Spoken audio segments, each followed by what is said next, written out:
that perfection is impossible, and the message that you want to deliver to the world via this YouTube channel is way more important than it being perfect or about your ego. So that's something Hey, and welcome back, everyone, and welcome to my brand new office. Yes, my family has moved again. This video is not about that, though. So if you are with me for a long time and you want to know why Laura and her husband moved again, stick around. I'll talk about it at the end. But most people are here because they clicked on wondering about whether teachers should start a YouTube channel. My answer is yes.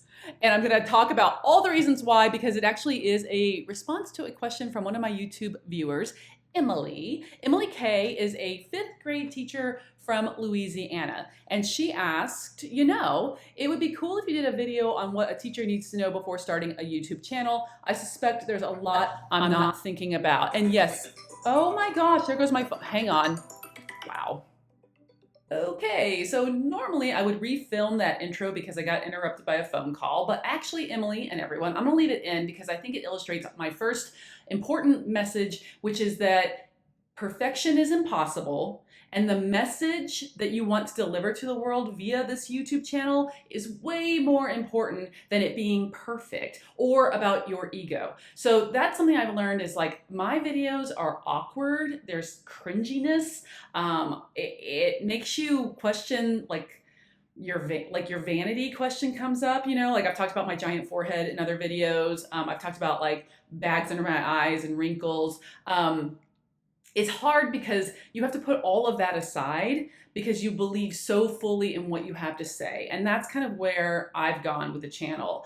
I'm making videos because I believe in the video platform's ability to be the modern search tool to give people the information they need. And teachers, we have a lot of great stuff to give and share with each other. This is professional development that actually matters. It's accessible to all, it's totally free, and you, Emily, 5th grade teacher from Louisiana, you can be an expert by launching this channel. And this idea that the message really matters was solidified for me by CJ Reynolds. He is an English teacher in Philadelphia, and he also has a YouTube channel which is way better than mine. It's called Real Rap with Reynolds. The dude's got some video skills that I do not have, and I love watching his content. And one of the things that he said a lot of things, but something he said that stuck in my head was that we need to be makers of content, great teachers who are optimists and have positivity, because if you think of the stream of social media, it can be kind of a negative place.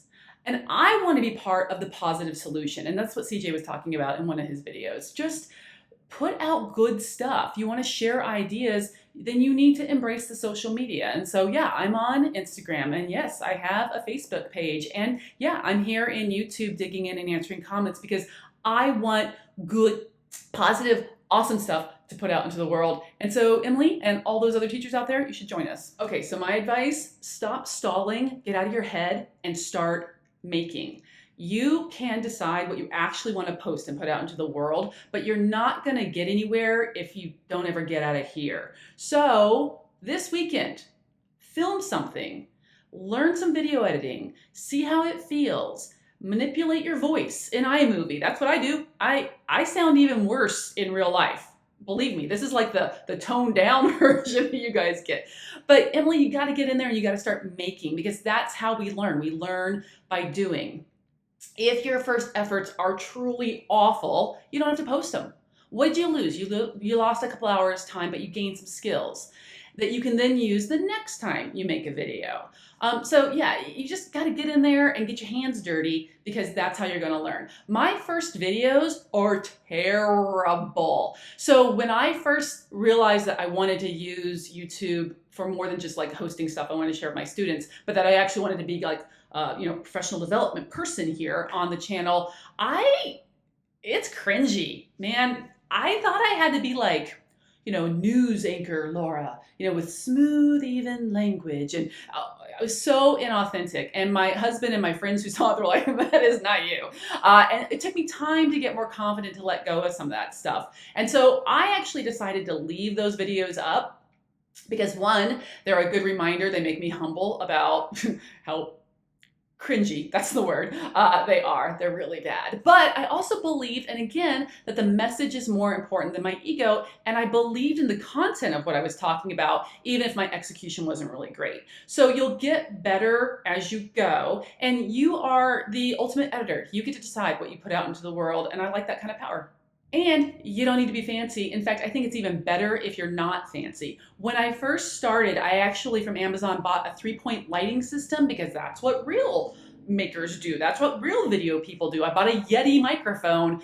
And by the time I set up all of that gear, I was so sweaty and flummoxed that I just didn't even want to do the video. So I learned over time that we actually have all the stuff you need. Like this has filmed more than half of my videos. And then,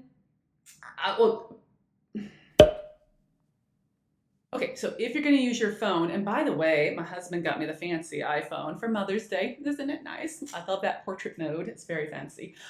This is the only piece of equipment I've actually kept from my early purchase days because when I'm filming in my car, which I sometimes have to do, the acoustics are amazing in a car. You just click your phone to here and then you can move these little, I call it an octopus. I don't even know what it's called, tripod, I guess.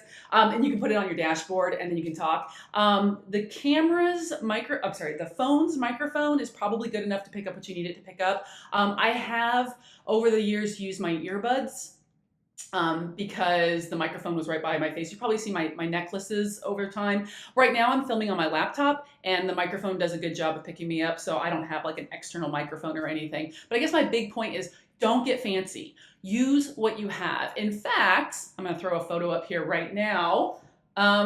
This is my office setup. The show must go on. My office is not set up. And so it is what it is, but I wanted to get this done. And so you improvise, use what you have. So that includes lighting. I just use sunlight. I sit in front of a window when I film, which helps the middle-aged people out there. You look a little better with some sunlight on your face. And then also I just use iMovie, which came installed already on my laptop. You can get fancier when you get later on, and I'm guessing CJ Reynolds is a little fancier than me and probably uses cooler stuff, but iMovie's fine, or whatever basic video editor you have on your phone or your tablet, just use that. Just get started with that. And then if you want to get fancier later, you can, or like me, you could just be like, I'm good, you know, it's working. I'm making stuff. Okay, up next, it's really hard to get out of your head because once you actually do start making this stuff, you're gonna kind of talk to yourself out of it while you're making it. It's so hard. So I have a couple tricks that have helped me with this. So one is I don't look at myself while I am filming. So right now I'm on my laptop and I have my notes right here. By the way, I script out. I don't script. I just put some like bullet points of like stuff I want to talk about. So I have my sort of thinking thing. But then I actually, right now, I don't know if you see, I like hover over the screen. And it's just a little bit below that dot because I don't want to look at myself while I'm filming this. I'm going to get in my head about it. I also was inspired by a podcast I heard from John Green, the writer and famous video vlogger. He has suffered with depression for a long time. And I was listening to a podcast back in 2017, and he talked about a lot of things. It was called see, I'm looking at my notes right now, and you didn't know, but now you know. The podcast was called The Hilarious World of Depression, which is a great title. And in that program, I'll link it down below so you can actually go listen to it. It's a long program, but there's a little bit toward the end where he talks about video creation, and he does false starts to his video diaries to his brother on Vlogbrothers, where it might take like 3 minutes of false starts to get going. And I'm the same way. When I start a video, I will probably like 7 or 8 times like, all right, hey everyone, welcome back to the channel. And I just get like too self-conscious. For me, once I get going, I'm fine. But man, starting is really hard. So please don't beat yourself up. If you struggle to get the words right and to get going, you're super normal. If people are making it look easy, it's because of editing. And teachers who have stuff inside of them that they want to share need to be on YouTube. It is the search engine of our lives. It is the way that we consume information. It's entertainment, it's education, it's everything that we do. And so you need to find a way to get into this stream of information. You think about anything that you want to learn.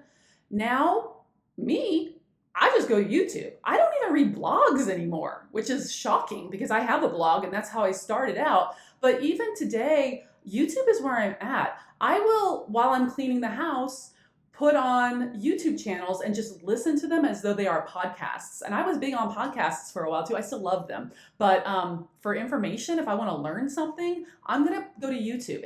And I'm all about the learning. As a teacher, you're all about the learning. So let's make YouTube our new classroom. Another thing I want you to think about, Emily, and other teachers who want to jump in, is keeping reasonable expectations. Why do you want to be on YouTube? If you're thinking that it's like this passive revenue income stream, it's not. At least the way I'm doing it, I'm not doing it right. So I don't have sponsorships. I'm not selling, the lipstick that I'm wearing because I'm not wearing any, or the fancy clothes I wear because I don't wear fancy clothes. I bought this at Walmart. It was $3. So for me, it was more about building my online reputation, helping people. Yes, I sell stuff over at Teachers Pay Teachers, and so I want to kind of like let folks know that I'm out there doing that sort of stuff. But that was my motivation. So I'd say keep reasonable expectations. When you're new to YouTube, you're going to have to have 1,000 subscribers and 4,000 view hours before you're even allowed to monetize with AdSense. And then in my experience, even once you monetize, it's not very much money at all. All right, so Emily, there's some stuff to think about. What kinds of videos do you want to make? Do you want to make teacher tip videos? Do you want to make funny videos? Do you want to have a family vlog? Do you want to sell like makeup and stuff? Like, what is it that you want? Figure that out. Figure out who your audience is and then build stuff for them.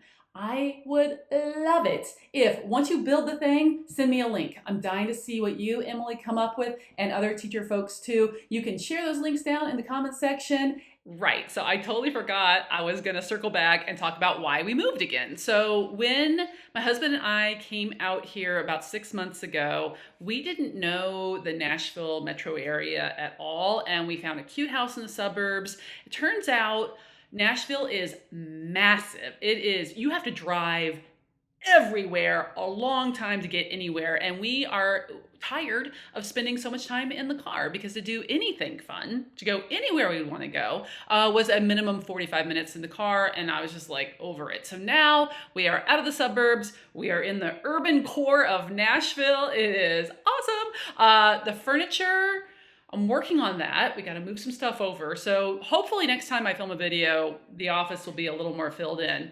So yeah, we did not leave Tennessee. We did not do anything too crazy. We just downsized the house, and now I can walk to get coffee or to go get a sandwich, and the neighbors are great, and I'm really liking this better. This was more of the Nashville I was looking for. I park my car and I don't need to use it for weeks and weeks. So that's what I'm talking about. And as always, I got more videos for you to watch. If you have questions, let me know. I'm here for you. Enjoy your summer. I'll see you guys next time. Bye.